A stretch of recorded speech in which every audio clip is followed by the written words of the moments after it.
Hello, good day! Welcome sa day 2 ng ating Chaong Quezon Escapade. At ngayong araw ay sinamahan kami ni Kuya Saldo doon sa kanyang mga taniman ng saging at buko para makapanguha kami at maiuwi namin sa Batangas City. So, kung titingnan niyo yung lugar ito, napakalawak. May 1 hektarya yata ito. Pero syempre may part lang na kanila. At ayan, nagsisimula na kaming manguha ng buko. Napaka-fresh niya. Siguro ang sarap-sarap ng sabaw niya. Tapos malauhog, di ba? At syempre kailangan ay mag-ingat sa pangunguhan niyan at mahirap na pag ikinatamaan sa ulo. Hindi lang ang buko lang katapat niyan. May kimamalmaan dyan. Ayun. At yan, nakakadalawang buko na. Actually, marami pa talaga dito. So, nito lang yung mga mura. At ayun po, na yan. Muntik na. Diyos ko, puro di. Diyos ko, muntik na. Tamaan sa ulo.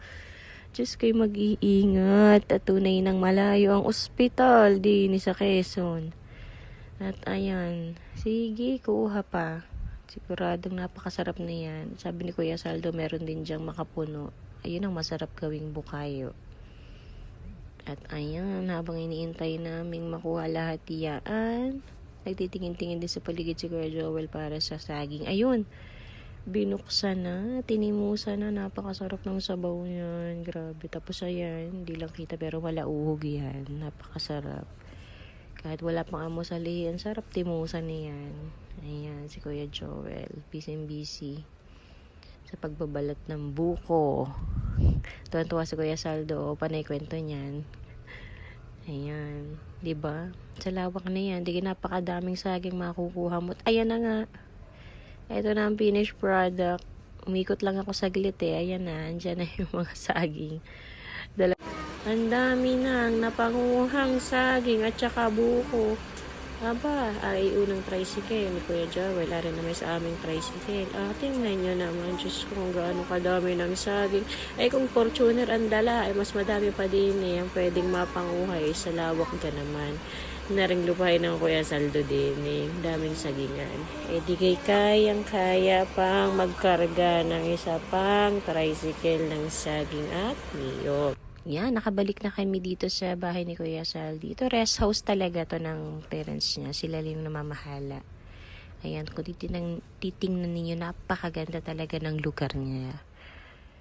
Talagang bukid na bukid.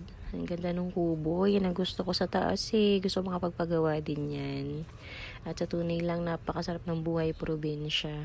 Yung malayo ka sa magulong mundo, sa bayan. At saka dito, mahina internet.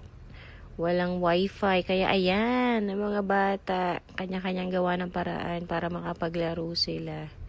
Nabawasan yung screen time nila sa araw na ito. At ayun, napagod na siguro. May bike pa din dyan, yun ang ginagawa nila. At tayo naman ng mga kabataan talaga natin ay sadyang wala namang mga cellphone noon. Kaya kung ano lang malaruan natin para maitawid natin ang buong maghapon. Ito nga, sinisimulan ng tibagin ni Kuya Joel tsaka ng kanyang misis ang mga buko at saging. Ayan ang mga bata. Kita nyo kung gaano sila ka-enjoy sa ginagawa nila. Ipunin nila yung laman ng buko tsaka yung sabaw, tapos lalagyan ng asukal para sumarap. Sa tunay lang, habang ini-edit ko tong video na ito, napapaisip ako na masarap nga talaga siguro na meron kang sarili sa probinsya. Kumbaga a quick escape na sa karamihan ng tao, sa polusyon, sa maingay na mundo dito sa bayan. So, yun yung bagay na gusto ko sanang maranasan namin in the near future. Kasi kapag nasa probinsya ka, dito magtatanim ka lang, maghahayupan, siguradong meron ka nang makakain. So, hindi ka bili ng bili.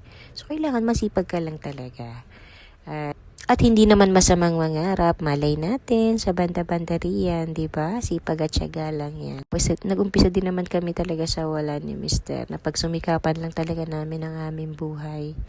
Kaya sa kung anong estado man ang meron kami ngayon, lahat ipinagpapasalamat namin yun. Ayan, sa aming mga inspirasyon, ng aming mga anak, sana ay pag napanood nyo to ay masiyahan kayo.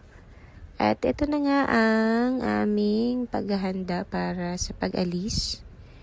At ayan, nakadalawang tricycle kami, nakarating kami ng Chaong, Quezon. So, okay naman. Worth it yung biyahe. Ayan, maraming salamat Kuya Saldo sa iyong misis sa pagpapaunlak sa amin. At gusto namin itong ulitin sa mga susunod na araw kasi gusto bitin na bitin pa sa panliligo. Kung ganito ba naman yung babalikan mo, 'di ba? Hindi ka magsasawang bumalik-balik kahit kaano pa kalayo yan.